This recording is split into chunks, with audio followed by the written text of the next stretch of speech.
the Vatican was partly involved in this recent exchange. There were two Greek Catholic priests who were in Russian captivity. They're not soldiers, they're priests.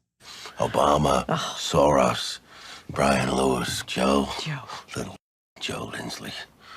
Joe Lindsley is quickly becoming an American treasure in broadcasting. Welcome to Ukraine Bank.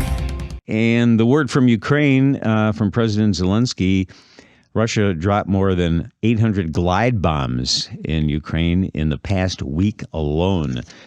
We are attempting to connect with Joseph Lindsley right now in Ukraine and find out if he experienced any of those glide bombs where he is.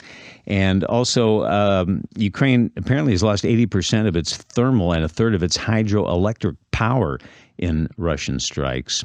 At least one person killed, 12 injured in Dnipro after a Russian strike destroyed the top 4 floors of an apartment building over the weekend.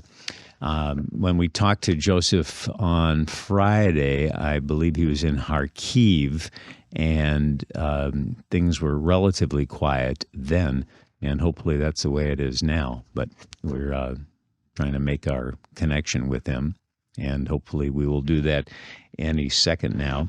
We've established contact with Joseph Lindsley in Ukraine. Joseph, everything okay where you are today? We were talking about all the glide bombs that have been raining down on Ukraine over the weekend and for the last week. Yeah, Bob, good afternoon. Those glide bombs have been hitting in places nearer the front lines, including Kharkiv city.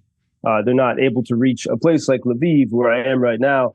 You know, after we had that period of calm through really most of the month of June, as soon as the United States gave permission for Ukrainians to hit some Russian missile launch points in Russia. But now Russians have adapted, and they've adapted in 2 ways. They are firing the glide bombs from deeper within Russian territory, more than 100 kilometers in many cases, toward places like Kharkiv. And in a very scary way, they're also making these messy bombs even more precise so that they can more precisely hit what the Russians are trying to destroy. And so that means they're probably going to start using a lot more. They're improving the technology, and they're beginning to, after a sort of a lull, they're beginning to use a lot more of these. And so once again, the refrain from Ukraine is, can Ukrainians now push further? Can they hit Russian military posts deeper into Russia, more than 100 kilometers?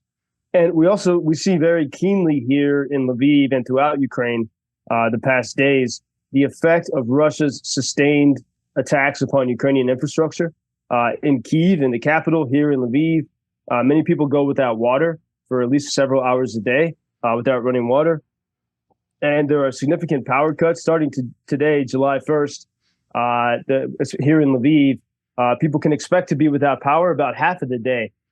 So it's pretty extraordinary cuts. Some of the reason for these cuts is the engineers of Ukraine with European and other partners are working very diligently to somehow prepare the system so that it, with a view toward winter, because in the summer it's not so bad to be without power, but when the winter comes, that's going to be a problem. And so that's why right now there's a lot of there's a little bit of pain now, hopefully to make things better come wintertime. 10 Ukrainians held prisoner for years by Russia were released recently with what is termed the Vatican's mediation.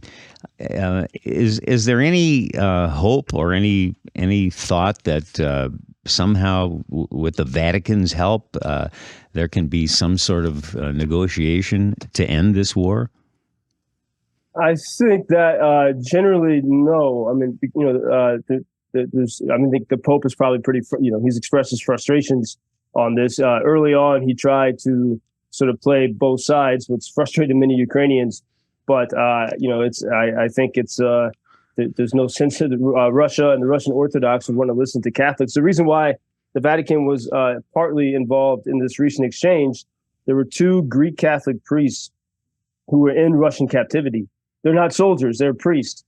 Yet another reminder of what Russians do to religions of which they don't approve. And Greek Catholics, even though they're Orthodox in style, they can be married, they have more Eastern style liturgies, they're part of the Catholic Church. And so even though it's a very different Catholicism that you'd see in America, but they're part of it. And so the Vatican did help to release these two priests who were in Russian captivity. And yet another reminder, when people talk about, how Ukrainians are frustrated with Russian Orthodox priests on their soil, Ukrainians often see them as spies, as they traditionally have been. What Russians put, innocent priests in captivity. So two of these guys are released. And meanwhile, there also was difficult news for many Ukrainians and foreigners alike. There was a British medic. He was working with Ukrainian armed forces named Peter Fouché. And he released in the past month some very passionate videos calling for more support from the West. He was there at the front all the time in the snow and in the summer, and he was killed while trying to attend to the wounded in battle. And this is he was one of the foreigners that was really well loved here in Ukraine. And I don't know if we have time for this today, Bob. We'd like to do it tomorrow, but I wanted to share with you some blues music that from Lviv that reminded me. What's that place in Chicago? Kingston Mines. The old Kingston Mines Theater was a favorite of many people. Buddy Guy's Legends, yeah.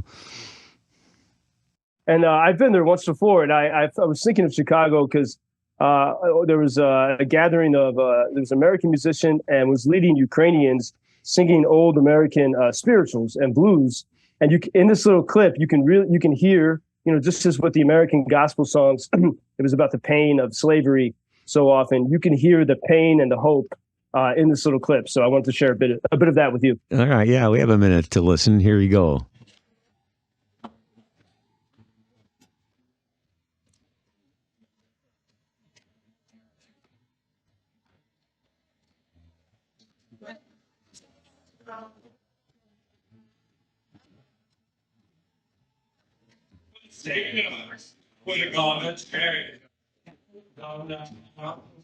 As you have pointed out many times, Joe, music is very important to the Ukrainians, isn't it? Yeah, it's a way to take your sadness and your anger and channel it into some stronger emotion, so you can put those the difficult emotions to work. And I felt that in that music the other night, and a glimpse of the real soul of this country and how it connects with people. That soul connects with people around the world. A lot of soul there. Whatever it takes. Joseph Lindsley in Ukraine. Thanks, Joe. We'll talk to you tomorrow.